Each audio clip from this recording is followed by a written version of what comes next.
Hi, everyone, and thank you for joining us in today's discussion about Clery Act violations and fines. Speaking on the subject today are Jen Scott, a regulatory compliance consultant with the Healy Plus Group, and Kyle Norton, who is the director of regulatory compliance also at the Healy Plus Group. And now earlier this month, the U.S. Department of Education fined Liberty University $14 million for violating the Clery Act. And before this time, the largest Clery fine was $4.5 million in 2019 against Michigan State University over its handling of abuse by former sports doctor Larry Nassar. And both of you or either of you are welcome to take the first question that I like to ask, which is, why do you think Clery fines are getting so massive, it seemingly exponential, at least from 2019 to now? Well, I'll jump in, Amy, and appreciate you asking the question, and thanks you for having you with us. I think one of the easy answers to start with is inflation. We all know that the Department of Education, through the Financial Student Aid Office, issues these fines that increase every year with respect to inflation. So right off the bat, we're seeing numbers that increase each year because of that factor. But I think there are two other larger components at play here. One of them has to do with the VAWA-related violations. As all institutions at this point, we're in 2024, so any institution from this point going forward with a program review in place are entirely within the post-VAWA amendments for those review periods. So I think that one of the things that you saw from the Liberty FPRD was a focus on those VAWA-specific violations and how the enforcement of those has increased over time as well. But I think on the broader spectrum, what we're seeing and what others are really interested to know about is this paradigm shift with the Department of Education and how they are enforcing the law using these larger fines as a deterrent. And it's not that the authority was never there. They had that authority, but just that was not the way that previous administrations pursued those findings. So now looking at it as a deterrent, you can see $14 million certainly speaks to that. Going to my next question, you guys work with a lot of higher ed clients. What are the biggest mistakes you've seen clients make as it relates to the Clery Act? I'll take this one. Clery Act compliance is complex. There's a lot of moving parts to this. One of the biggest issues that we see is discrepancies in the crime statistics between what's published in the annual security report and what institutions enter into the Campus Security Survey data analysis cutting tool, otherwise known as the cutting tool, so that online reporting form. And we'll see schools just make typographical errors or not update their statistics within the cutting tool when they update them in the ASR as a result of an internal review or an audit, and that trips up a lot of schools. Another one of the big mistakes that we see happen often is policies or policy statements that either don't meet all of the Clery Act requirements. A lot of these policy statements have a variety of requirements or bullet points they want you to hit, and we see institutions cover some but not all. Or we'll also see institutions whose policy statements don't align with their actual current practices. So what they're saying they're doing versus what they're actually doing doesn't match up, and that can really trip schools up. In addition to not having policies kind of across the board, there are dozens of policy statements that Clery requires, dozens of policies that inform that. And so not having policies to meet some of the particular requirements around things like VAWA requirements or timely warnings and emergency notifications, not having the required policies can be a big issue for campuses. One of the other things that we see is not making use of the sub-regulatory guidance that's out there for campuses. There's actually a lot of information that can be gleaned from final program review determinations, or FPRDs, like what was just recently issued to Liberty University. Those fine notices, those program review documents that the department will issue are often a wealth of information about how the department is addressing particular aspects of Clery compliance, what they're focused on, some common things that are tripping schools up. And folks can really benefit from diving into those and seeing what's in there. I found over the years of reporting on this that geography is also very confusing, but if there's a lot of more self-regulatory stuff out there that is helping campuses with that. Yeah, geography is definitely a tricky part of Clery compliance. Yeah. Particularly when the institutions have medical centers that are involved, because it gets more complex than some institutions could even imagine. Yeah, which a lot of our readers do have a joint campus like that. And now, That's right. Jen, you had mentioned the discrepancy in crime reporting, and I just wanted to note, obviously that's not good for current students. They need to know the culture and how much they need to be aware of, but also prospective students, because I find parents and students care a lot more about campus safety than they did 10 or so years ago. They're checking to make sure your campus is transparent in its crime, and also its preventative and responsive measures to crime. And, we've said it a million times, and you guys know, higher reported crimes doesn't necessarily mean that the campus is more dangerous. They're either very transparent with their campus about reporting crimes, or they just want to be honest, because if you get found out to be not honest, it's not good. That's a really important point, Amy. I'm glad you brought it up, because this is a huge point of anxiety for campuses. If our crime statistics go up, is the message that our campus is no longer safe, or is becoming less safe because the numbers are changing?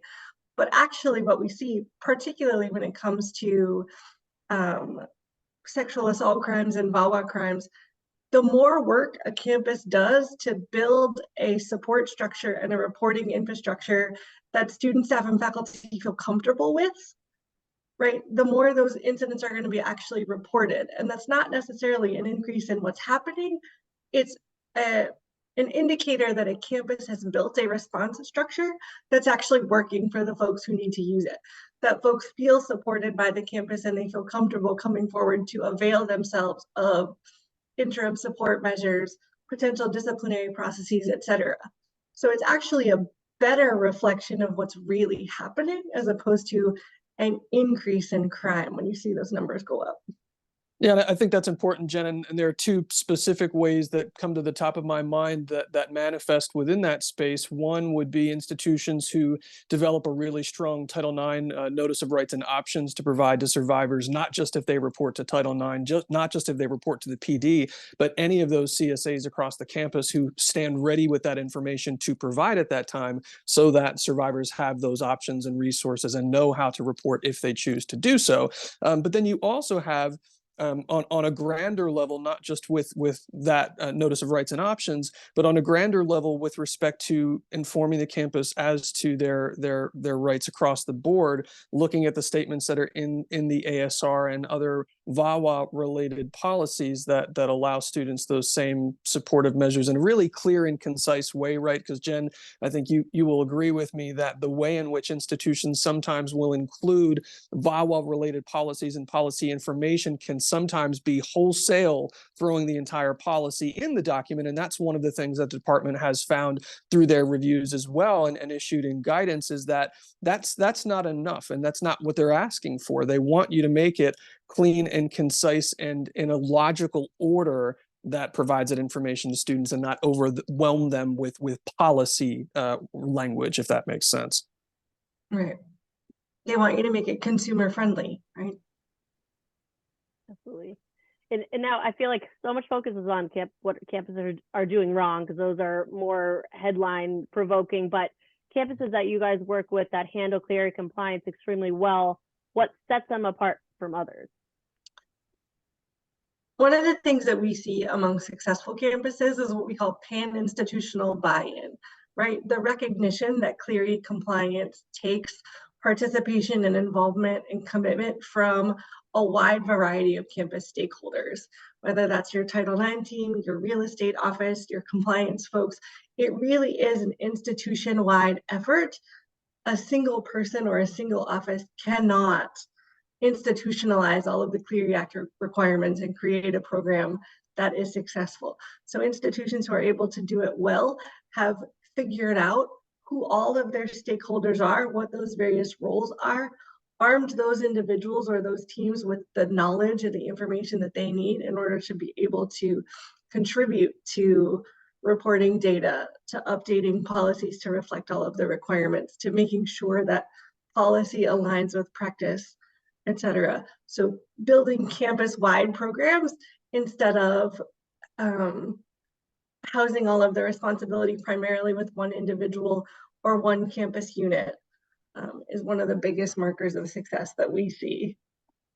And then I think, of course, and this will always depend on the institution size and other factors, but having a dedicated Clery Act compliant staff member helps to buy into that idea of administrative capability, which is another violation that the administration within Ed has found in their reviews as well. Many times we see, especially smaller institutions that have maybe a half of a full-time person or even a quarter of a full-time person dedicated to these efforts. And we know that while institutions may vary in size and the crimes that occur on and around their campuses, the process to comply is still the same. The roadmap looks the same. So not having a full-time staff member dedicated to this space, understanding the nuance that is involved, understanding Jen's point about pan-institutional buy-in and the collaboration that needs to exist with all of the campus partners, you can't have administrative capability if you don't have that dedicated Clery Act compliance team. Great.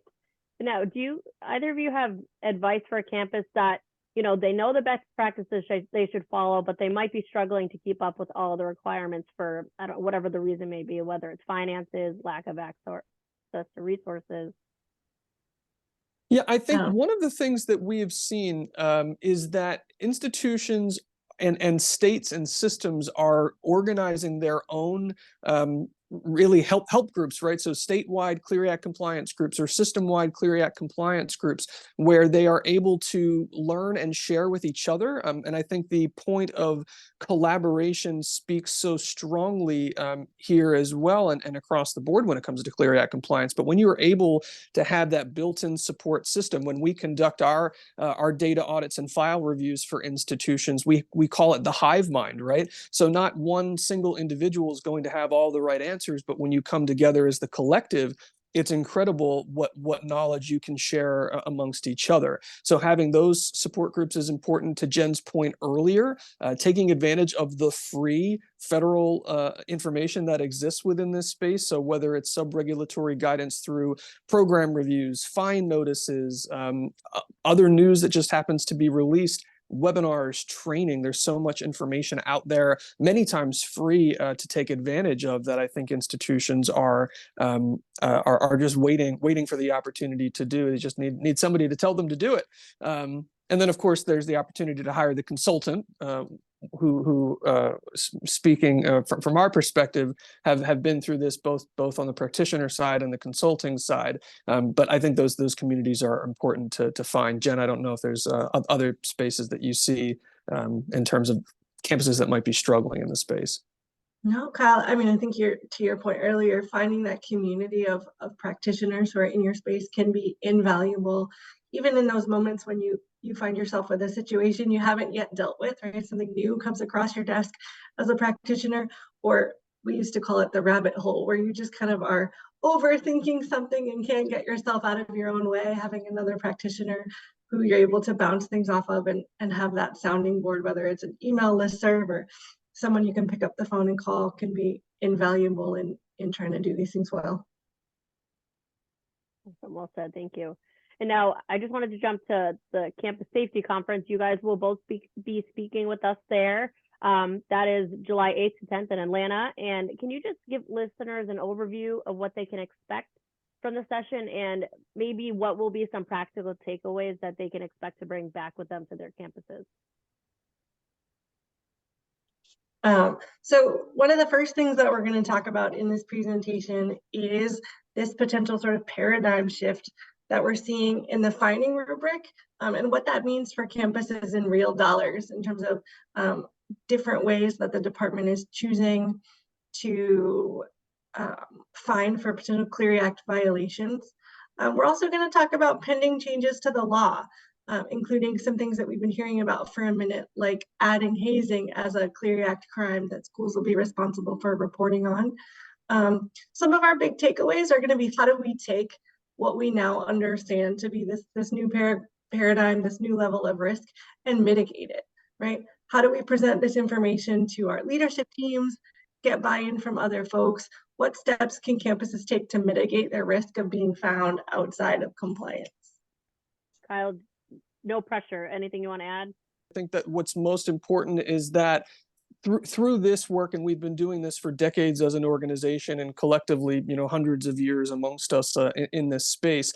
And I think that having those close connections and tie-ins with institutions, having developed a close partnership with the Department of Education and through our partners at Coase and O'Connor, it is really interesting to be on top of these changes and to share this information with the communities at large. And I'm just really looking forward to the opportunity to share what we've come to know as best practices and ways to mitigate their Clery Act compliance risk moving forward for campuses around the country.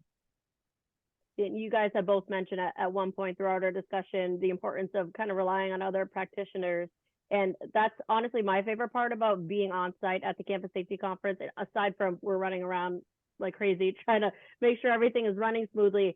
Seeing practitioners, someone from the West Coast, from the East Coast, they have similar sized schools, they're sharing ideas. Oh, I didn't think of that. We have the same problem. How are you addressing it?